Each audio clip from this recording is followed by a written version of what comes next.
Hey, y'all. This is Lisa J. Crawford, and I want to ask you a question. How many times in your life have you said no to you? How many times in your life have you put what you want, what you desire, what your hopes and dreams are on the back burner so that you don't ruffle the feathers of other people? You say, no, I don't want to go back to school because it would take away from my time with everything else or everybody else. No, I don't want to start my own business because what if I fail? Those secret little no's, they create silent screams. But you know what we are big and bold about? Saying yes to everybody else. We say yes when people ask, can you come to my event and pass out flyers? Oh, sure, I can do that. You say yes when someone asks you, can you help me move? Surely I can do that. You know what you're doing to yourself? You're creating silent screams. And that is what I'm here to talk to you about today. We're going to release some silent screams. Let me tell you, my industry is the hospitality industry. And in this industry, I started out as the concierge. I adored that position because I was there to help people and I solved problems and I was excited every day and it made me happy that I was making other people happy. That was my happiness. Then I escalated up to a planner. I was like, okay, this is cool. I'm still helping people, I'm still doing things. Then I moved into the sales department. Now, this sales department was something different for me. I love sales, I do. But it was the leadership that almost destroyed me. I would say yes so much to whatever needed to be done that I was literally dying on the inside. Have you ever been in a situation like that where you just saying yes so much, but you know you want to say no? I have. I'll raise my hand. So I allowed this leader to pretty much destroy me. Pretty much destroy me mentally and physically. I would pass out at work, have to be rushed to the hospital emergency room in the ambulance. I would cry in the parking lot.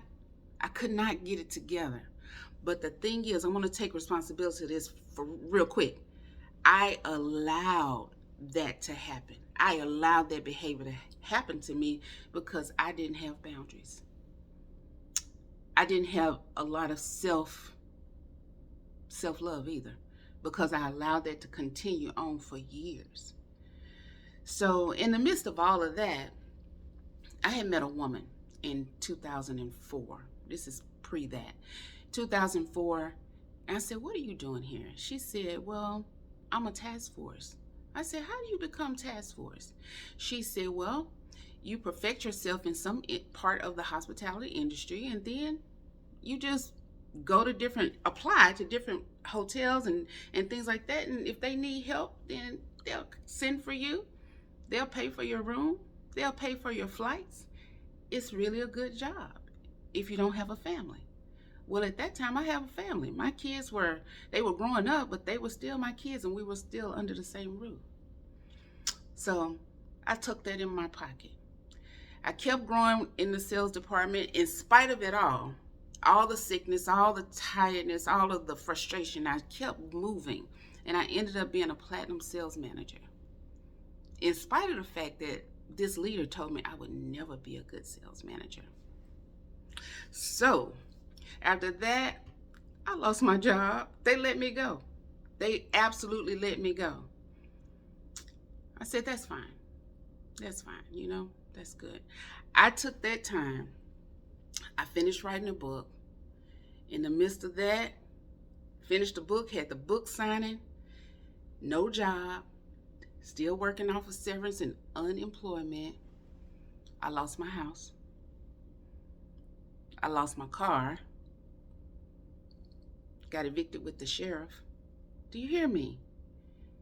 all this time, all these things started happening to me. But I met someone and he said, Lisa, would you leave your family to try something new? Yes. I said yes. At 49 years old, I said yes to me. And I packed up that January after my daughter got her place. She was good. She had already had a place. My son was in his place. They were good. I said yes. And I left. I did not know who I was until I got on that plane and lived in 5 states in 10 months. And I was like amazed at the things that I had let slide by in my life. How weak I felt not saying yes to myself. But the thing is, I learned who I was. You can't say yes to you until you know you. And that is exactly what happened to me. I said yes, and I started working as a realtor, a lease-up realtor, and I traveled 5 states in 10 months.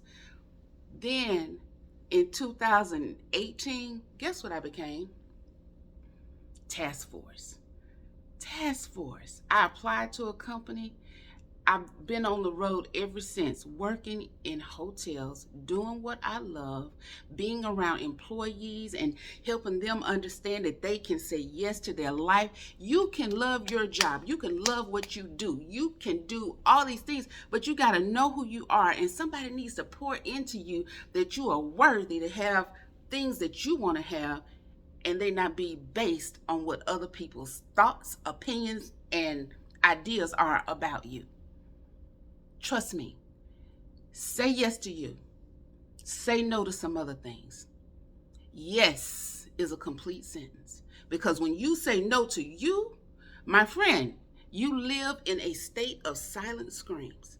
You live in a state of those quiet things that end up making you have a heart attack, end up making you suffer in silence. Yes to you. Yes to your life. Yes to the things that you want to do. You don't know the greatness that's within you until you learn who you are. Say yes to you, because if you say yes to you, God is going to back you up. Trust me, I know God is going to back you up.